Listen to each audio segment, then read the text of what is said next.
السلام علیکم ورحمۃ اللہ وبرکاتہ۔ الحمد للہ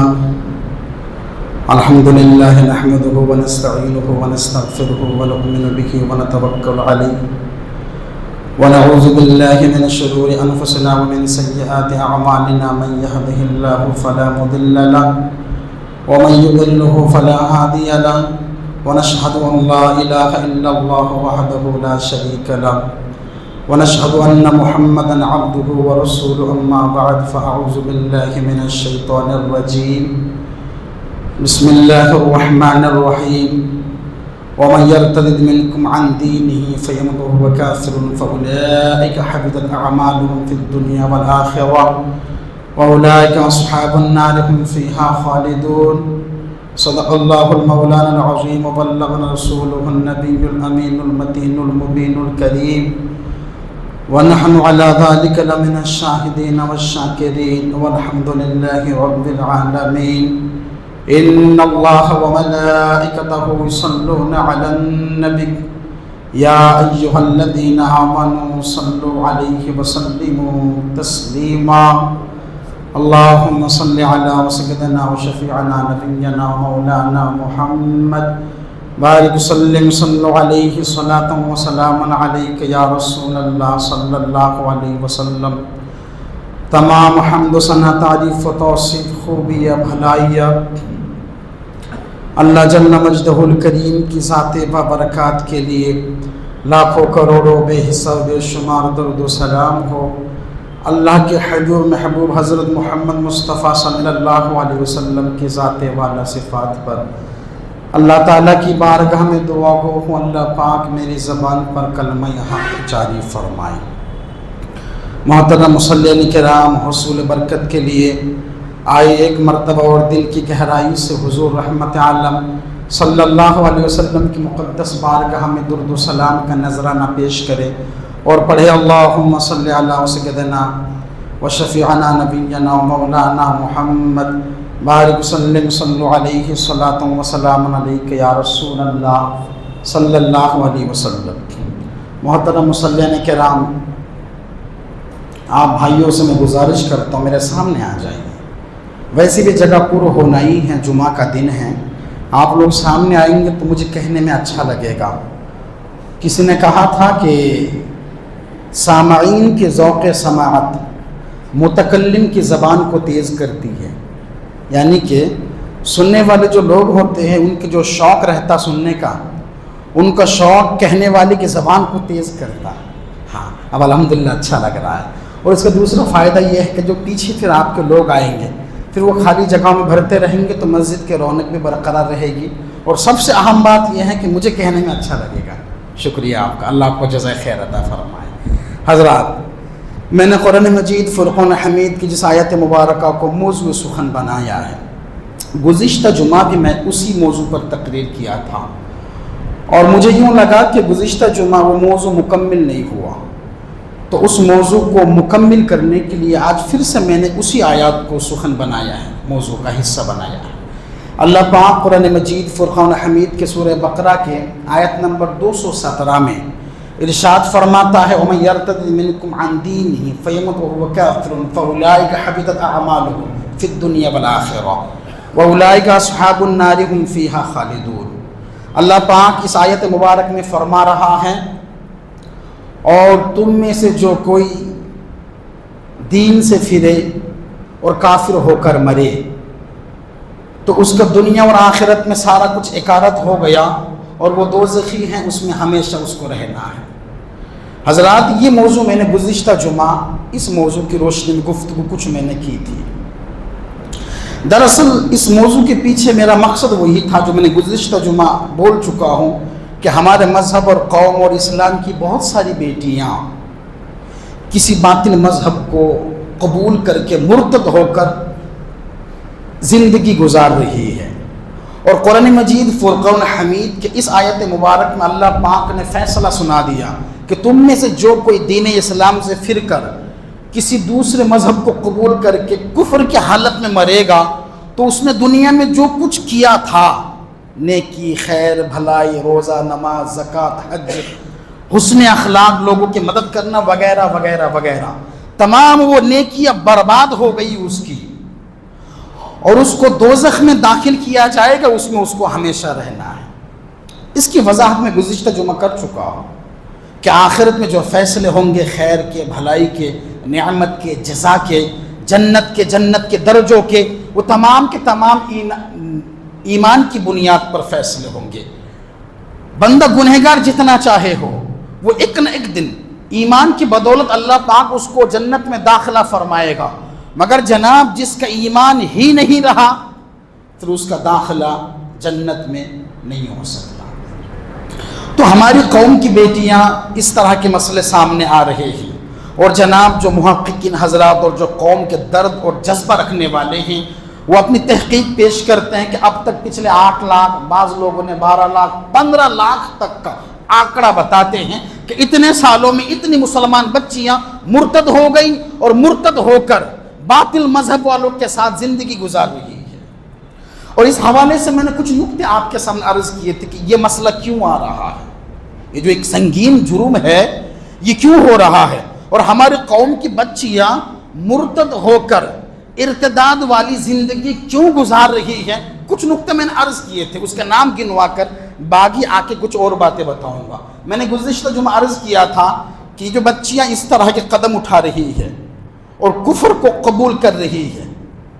مرتد ہو رہی ہے، ارتداد کی زندگی گزار رہی ہے، پہلا ریزن میں نے بتایا تھا کہ ایمان نام کی جو شے ہے، ایمان کتنا عظیم سرمایہ اور دولت ہے اس کا پتہ نہیں۔ دوسرا ریزن میں نے بتایا تھا کہ اسلامی اور مذہبی بنیادی تربیت کے ساتھ ہم نے بچوں کی پرورش نہیں کیا۔ اور تیسری بات میں نے بتائی تھی کہ اسلام کے جو بنیادی تعلیمات ہے وہ ہم نے اپنے بچوں کو دیا ہی نہیں ہے۔ اور چوتھی بات میں نے یہ آپ کو بتائی تھی کہ مخلوط تعلیمی نظام، یعنی ایک ساتھ خلط ملط ہو کر ہماری بچیاں اسکول، کالجز اور علمی ادارے اور علم کے مرکزوں پر جا کر جو عصری تعلیم کرتے ہیں، ان کے لیے مخصوص خواتین کا کوئی اسکول نہیں ہے، مخصوص لڑکیوں کے لیے کوئی کالج نہیں ہے جہاں پر پڑھنے والی بھی ساری لڑکیاں ہو اور پڑھانے والی بھی خواتین ہی ہو۔ یہ معاملہ نہیں رہنے کی وجہ سے اس طرح کے مسئلے آئے دن ہم سنتے آ رہے ہیں۔ یہ 4 باتیں میں نے بتائی تھی، اسی مضمون پر 3-4 باتیں اور میں بتانے کی کوشش کروں گا کہ وہ ریزنز کیا ہے، کن وجوہات کی بنا پر اس طرح کا سنگین جرم کے مجرم بن رہی ہے ہماری قوم کی بیٹیاں، اس حوالے سے۔ اسی طرح ایک اور اہم بات، ہمارے مسلمان خواتین خواہ وہ سرکاری ہو یا غیر سرکاری، محکموں میں، دفتروں میں جو ملازمت کر رہی ہے، یہ بھی ایک بہت بڑا ریزن ہے جس کی بنا پر اس طرح کے مسئلے سامنے آ رہے ہیں۔ آج عورتوں کی نوکری کا بڑا رجحان ہے، وہ شباب پر ہے اس مسئلہ، اور اگر کسی بندے کو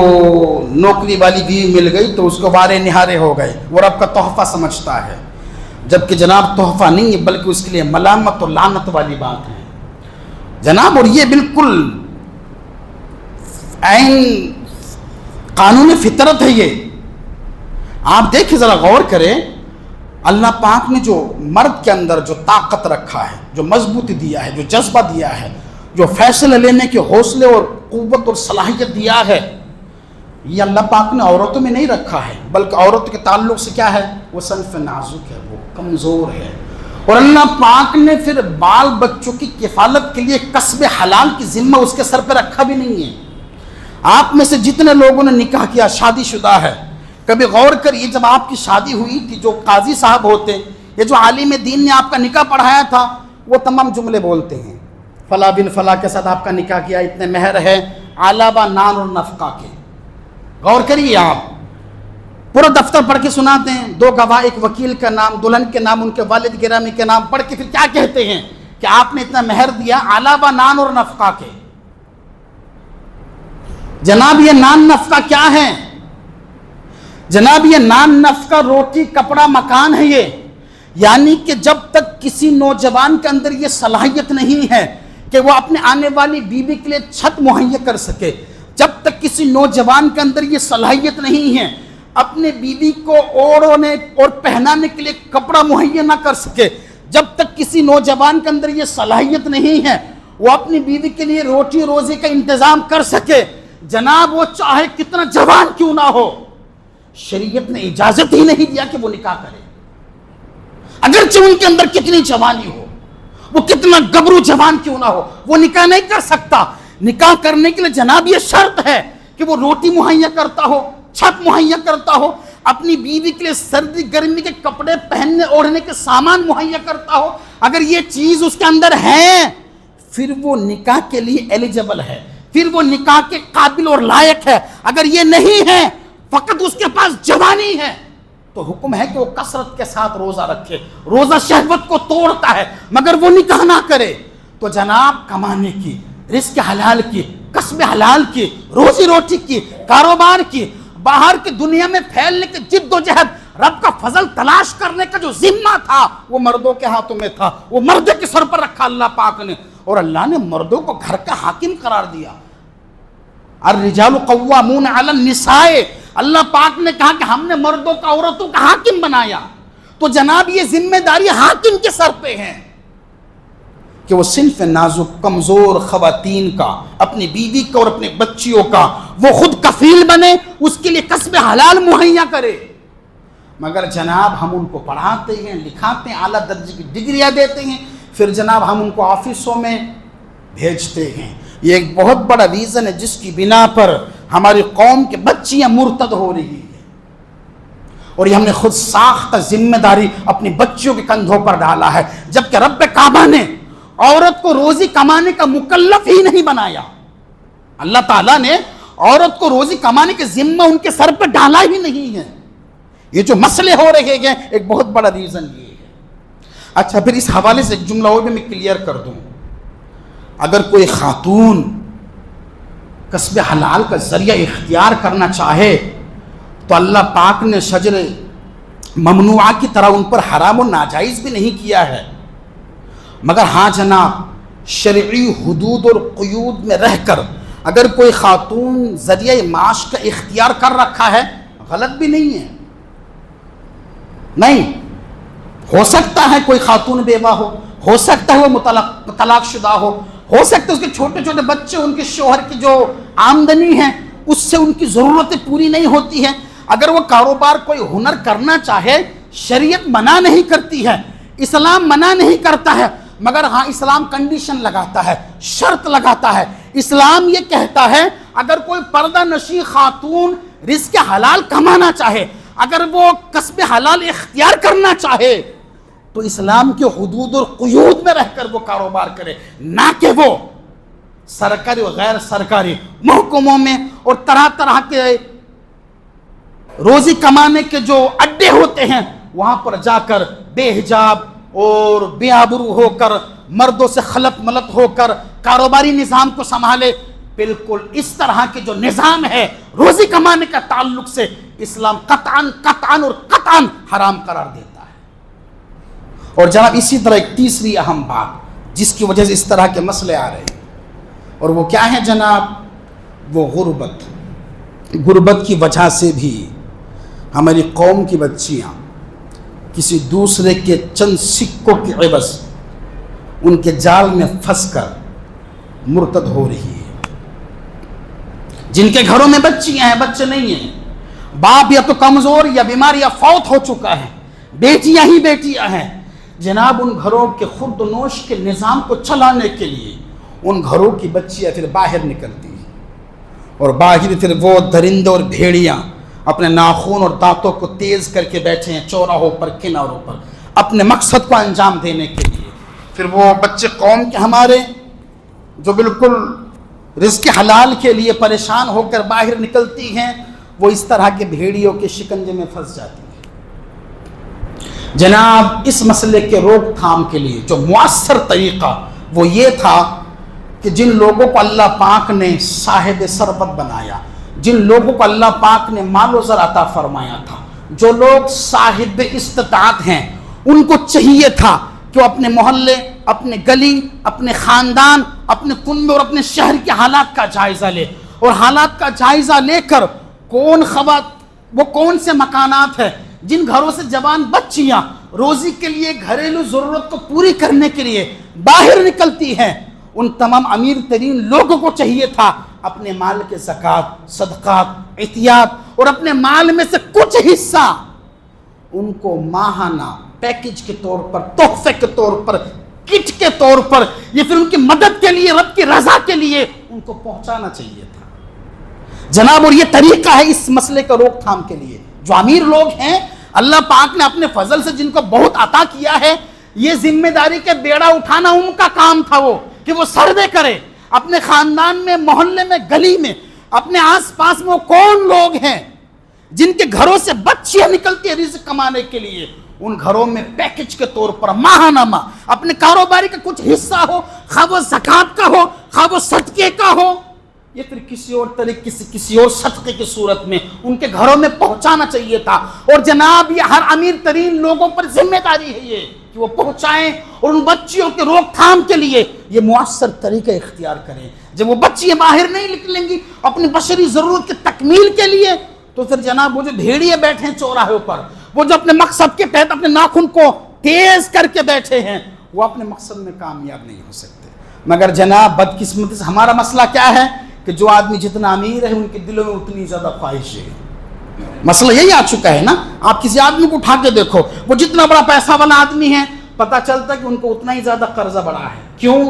ان کے لائف اسٹائل بالکل ہٹ کے ہو جاتا ہے جناب۔ وہ 2 لاکھ کے فون استعمال کرتے ہیں، وہ 30 لاکھ کی سواری پر گھومتا ہے، وہ 2 کروڑ کے گھر میں رہتا ہے، وہ جناب وہ اعلیٰ درجے کا ہوٹل میں جا کر کھانا کھاتا ہے، وہ کپڑے مہنگے سے مہنگے پہنتا ہے۔ حضرات وہ اپنی خواہشوں کی اس قدر پروان بلندی میں چڑھ چکا ہوتا ہے کہ انہیں اپنی ضرورت کی تکمیل کے سوا کچھ اور دکھتا ہی نہیں۔ انہیں اپنی ضرورت کی تکمیل کے سوا اور اپنے نفس کی خواہش کی پیروی کے علاوہ انہیں کچھ اور دکھائی نہیں دیتا ہے۔ پھر جناب ہوتا کیا ہے؟ غریب کی بیٹیاں اپنی پیٹ کی بھوک کو مٹانے کے لیے اور بھوک کی آگ کو بجھانے کے لیے وہ باہر نکلتی ہے، اور وہ غیروں کے شکنجے میں آ کر مرتد ہو کر پھر انہیں کے رنگ رنگ جاتے ہیں۔ اور جناب پھر پوچھا جائے گا قیامت کے دن اس طرح کے تمام امیر ترین لوگوں کو۔ بلکہ جناب حضور نے تو یہاں تک فرمایا وہ شخص مومن نہیں ہو سکتا جو پیٹ بھر کر کھانا کھائے اور اس کا پڑوسی بھوکا سو جائے۔ صرف کھانے کی بات ہے، اور یہاں جناب ہماری مدد کے بغیر کوئی بچی باہر نکلتی ہے اور وہ بھیڑیے کے شکنجے میں پھنس جاتی ہے، ہمیں اس کا کوئی پچھتاوا اور افسوس نہیں ہوتا، کیونکہ خواہش ہمارے دلوں میں بھر چکی ہے۔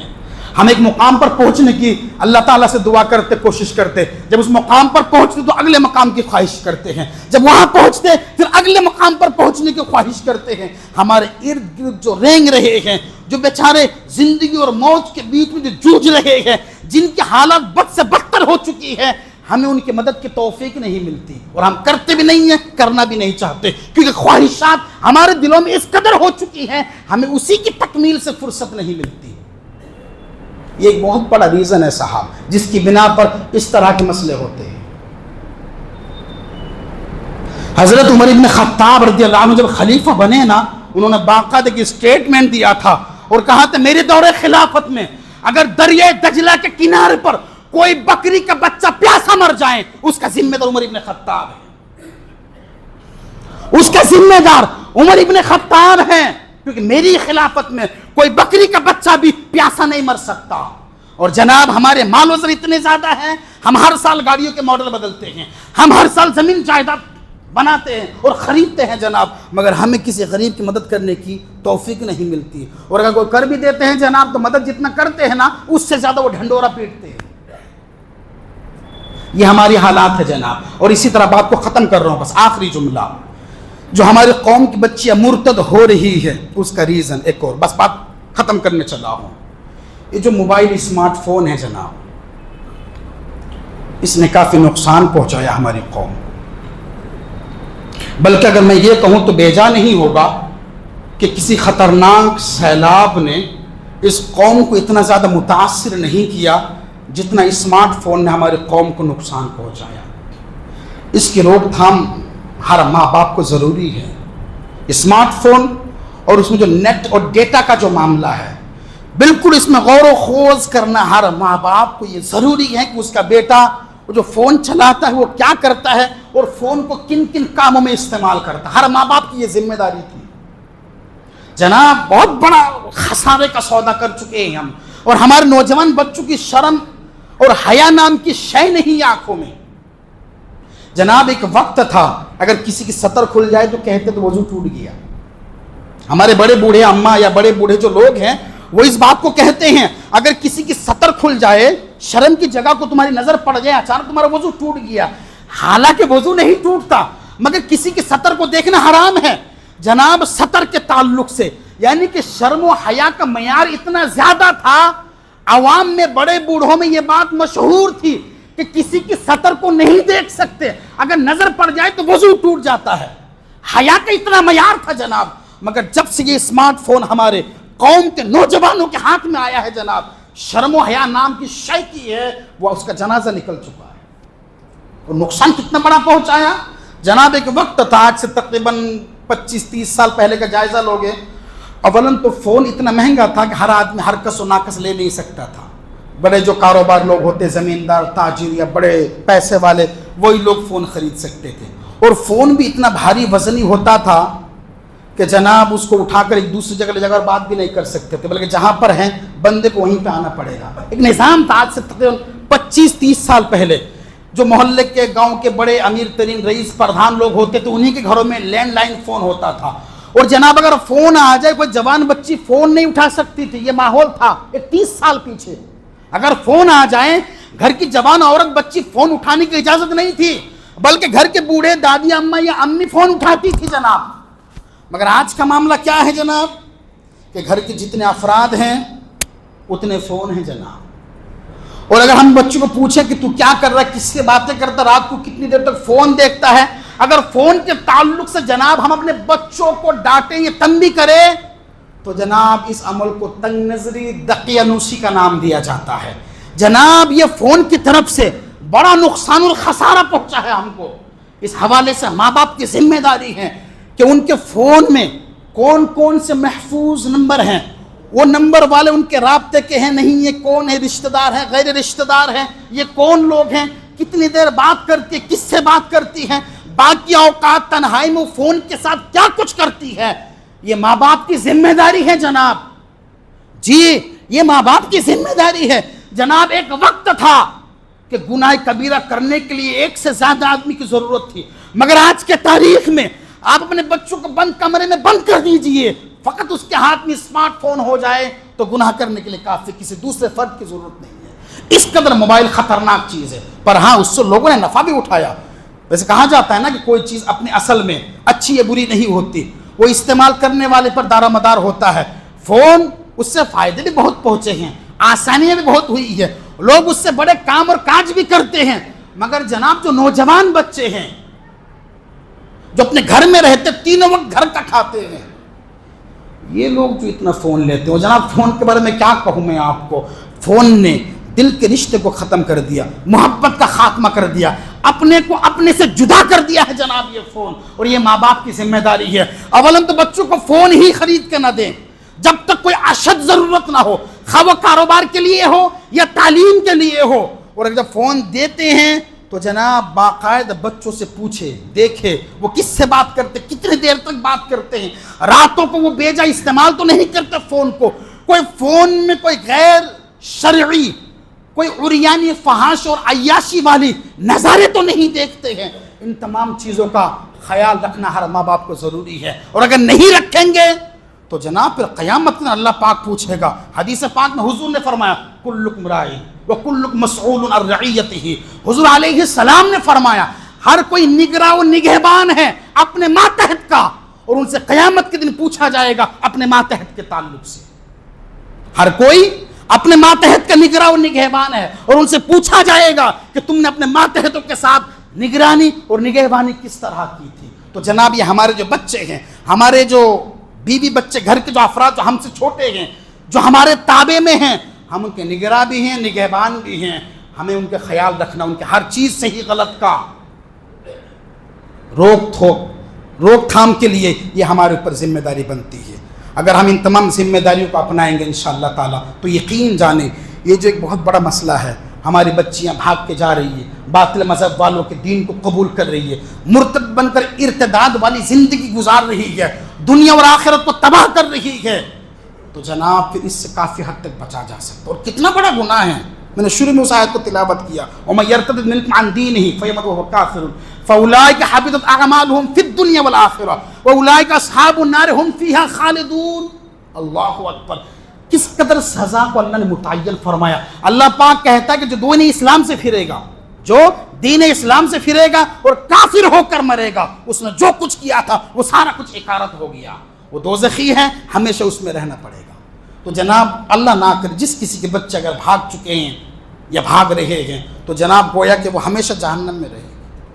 اللہ پاک سب کو ہدایت دے، اپنے بال بچوں کی ذمہ داری، ان کی دیکھ بھال اور صحیح تعلیم تربیت، اور جو میں نے کچھ نکات پیش کیے گزشتہ جمعہ بھی کیے تھے اور آج بھی میں نے پھر سے کچھ نکتے اور بتائے، ان تمام نکات پر خیال رکھنا ہر ایک ماں باپ کی، ماتحتوں کی نگہبان اور نگراں کی ذمہ داری ہے۔ اللہ تعالیٰ کی بارگاہ میں دعا گو ہوں، اللہ پاک ہم سب کو کہنے سننے سے زیادہ عمل کی توفیق فرمائے، میرے کہنے میں جو غلطی ہوئی اللہ پاک اپنے فضل سے معاف فرمائے، آمین۔ وما علینا الا البلاغ المبین۔ السلام علیکم۔ جو حضرت سنت نہیں پڑھے پڑھ لو۔